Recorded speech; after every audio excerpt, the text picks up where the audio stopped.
The first Saturday in May is Free Comic Book Day. Many of Hamilton's comic retailers carried these special comics in store this weekend, bringing in the crowds and promoting literacy. It's Jody with thespec.com. It's the first Saturday in May, and if you don't know already, the first Saturday in May is Free Comic Book Day. I'm with Walter, co-owner of Big B Comics, and you're now hosting quite the crowd here today for Free Comic Book Day. How did Free Comic Book Day start? What is Free Comic Book Day? It was a gentleman in the States. He was a retailer. I think he was in California, and he had the idea to have the publishers publish, original stories. So these aren't reprinted stories or anything. These are original stories, and sell them to retailers at a subsidized level. So let's say they cost us $0.25 each, as opposed to the few dollars each the other ones cost us, and that'll enable us to give them away for free to promote comic books. And what they always do is they write good jump-on stories, so it'll be the beginning of something, right? And they put a lot of effort into it. They get good writers involved, and each publisher does it. So DC will have a free comic, Marvel will have a free comic, Dark Horse will have a free comic, and their hopes is that people that don't normally come in and buy comics will come in and pick this up. Ethan, can you tell me what you got today? I got a Legion superhero magazine. Yeah. Do you like to read comics? Yeah. What's your favorite? These are superheroes. Oh yeah. And do you have a favorite in there? I haven't looked at it yet. You haven't looked? Oh, of course not. How many comic books do you have? I only have two, but this is mine. This is Dad's. Oh, you got one for you, one for your.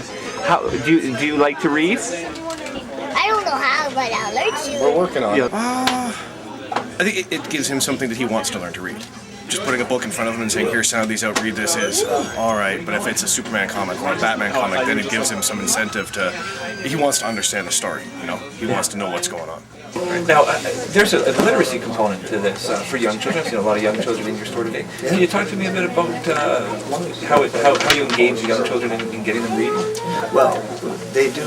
They grade their comics in terms of content. So we look for the all ages one. So if it says all ages on it, that will mean that it's meant for you. Because a lot of comics are meant for me and you, adults, right? And in that way, they get the kids to read. And studies have shown that especially boys, they're lucky readers, and if you get them to read a comic book, because it's visual as well, they'll be reading, right? And so the whole idea is just to get them reading. And a comic book is a great kind of bridge, an introductory thing to get them reading, and then hopefully they advance from What really is driving comic books nowadays? It has changed. It used to be collectors, say 20 years ago now, but good 80-90% of our clientele are readers. So they're into this serialized form of comics. So,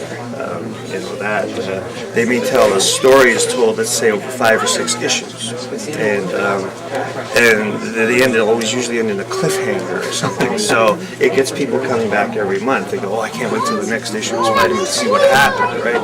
And then at the end of it, that 5 or 6 story arc, they call it, they'll collect it into a trade paperback. And then that trade paperback is like a book with an ISBN number, and that's in print forever, you hope, right? Okay. But I guess the point I would want to make is there's a lot of talented writers and artists involved in the industry now, as opposed to, say, when you and I were kids. And people like Frank Miller that wrote Sin City and 300, and people like Alan Moore that wrote Watchmen and stuff. They have kind of legitimized the medium.